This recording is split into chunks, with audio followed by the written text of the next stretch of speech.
Hi church family, I'm Lisa Brown. I'm married to George Brown and I have 4 beautiful children, and I've been living in Brisbane for 5 years. And Lisa, what was your life before you came to know Jesus? Broken. Looking for love.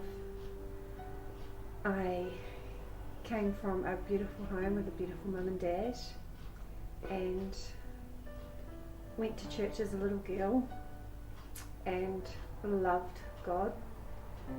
And I remember standing in church, I would have been 7, and my mum was a strong Christian woman, and I remember lifting hands and singing and just feeling God's love and feeling so safe and secure as a child.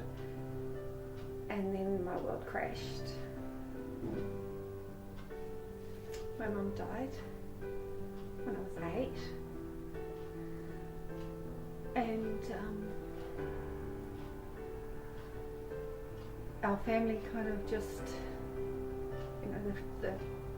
the love of God in our home stopped because it was her that took us. And through my teenage years, through difficulties with my stepmother and just feeling unloved and wanting my mum, I couldn't have her, and stepmum tried but she couldn't love me the way my mum did, and my father trying to, he's both sides of the family.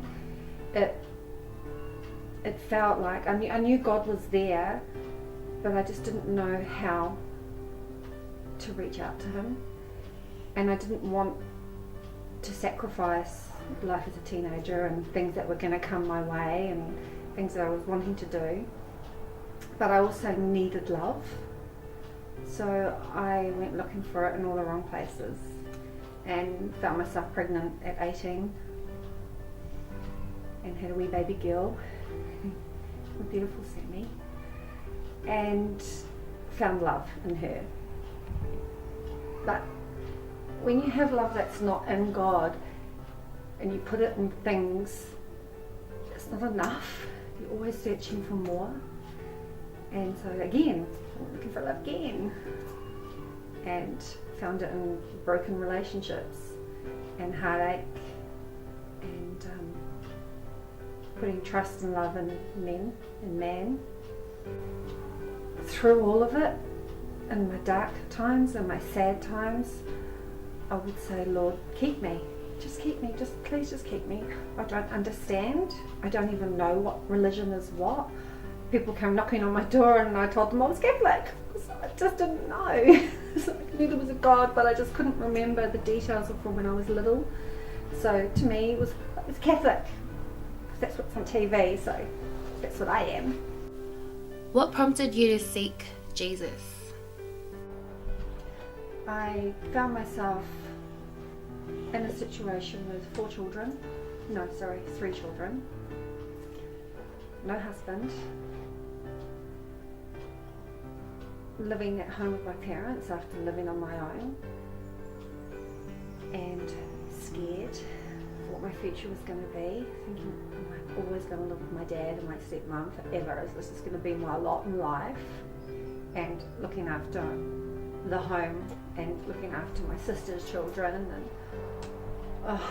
this is really dumb. This is not life. This is really poo. And I remember sitting there one afternoon, I was like, it's going to be more. It's going to be more than me just with these 3 kids and sister's children. And a really, really good, dear, beautiful friend of mine said to me, you should come to our church, because I was talking to her about, you need to get more of a life. And I was like, oh, yeah, okay, all right, I believe in God. What is it? What church is it? She goes, oh, it's Church of Christ. I was like, okay, well, is that like Catholic? And she laughed at me and she goes, no, it's non-denominational. I was like, well, what does that mean? She goes, no, it's just not Catholic, just come. She goes, oh, by the way, there's this really cute guy there. And I was like, oh, okay, I'll come. So I went, and then I met George, and I just was like, wow, he was a good Christian man, and I just thought he was just really wonderful and kind and so different to any man I'd ever met. And he pursued me, he followed me around everywhere, and he just was just like, you're for me, you know. And we were married within 4 months of meeting each other. And I said to him, how did you know? And he said to me, because God gave you to me. You know, he said, you were my second chance at life, and God gave you to me and me to you. It's like, you know, and so I became involved in the church. But it was a church that was, it was a conservative church, and they were based on the Bible, and they did, you know, follow scriptures and stuff, but the details of what they followed I couldn't connect with. I couldn't, like, it just didn't feel like I could connect with what they were saying, and I couldn't suppress the joy that I felt inside. We moved to Australia, and George tried to find us a church, and I was just tagging along as normal. I was like, oh, here we go again. It's like, hopefully, you know, we can get somewhere here. And went from church to church, trying to find somewhere where we could connect. And we found a church that we thought we could connect in, and same thing was happening. And I pulled George aside one night and I said to him, look, I think the issue's us. I don't know that it's the churches. I think it's, when I say us, I think it's me. I think it's where my heart is. So I want to feel joy. I want to feel love, but I'm scared to show it or do it because it's not what I was taught and shown.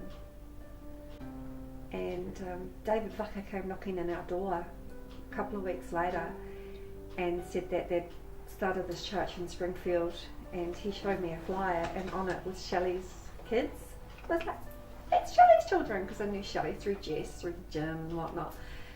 And so we went along and had a look, and George and I were like, oh my goodness, you know, they are hilarious. You know, the music and the clapping, and George would call it the happy clappy church.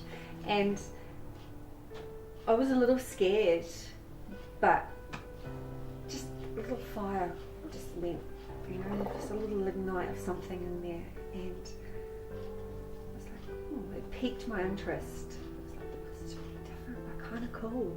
I think I like it. So what made you finally surrender to Jesus? I'd been to Breakthrough for a period of time, and I got sort of 3/4 of the way connected. Like I did a wee thing with Lottie and a wee little art project and things with her, and I just like loved the people, but then was like, am I going for people? Am I going to church because there's really cool people there? Or am I going because I love God with all my heart to worship Him? And I wasn't 100% on that. So, like I did, I stopped going. And my gorgeous husband started going. And he stood in the gap for me, and he took himself off for about 4 or 5 weeks, and he would come back and he'd just say little things like, oh, the sermon was really good. I'd be like, what they say? And he'd like tell me little snippets of what was said, and I'd be like, oh. And it got to a point where I was like, I felt like I was missing out. And so I said to him, oh, I'm going to come with you one Sunday afternoon. And so I went with him, and he came with me for a few weeks, and then he stepped back. Because he said to me, you know, you're going for you now. You're not going because I'm taking you, you're going for you. And what prompted all of that was, it just had to happen.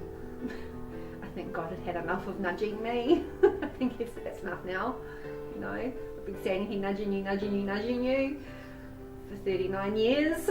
It's time you just grow up now.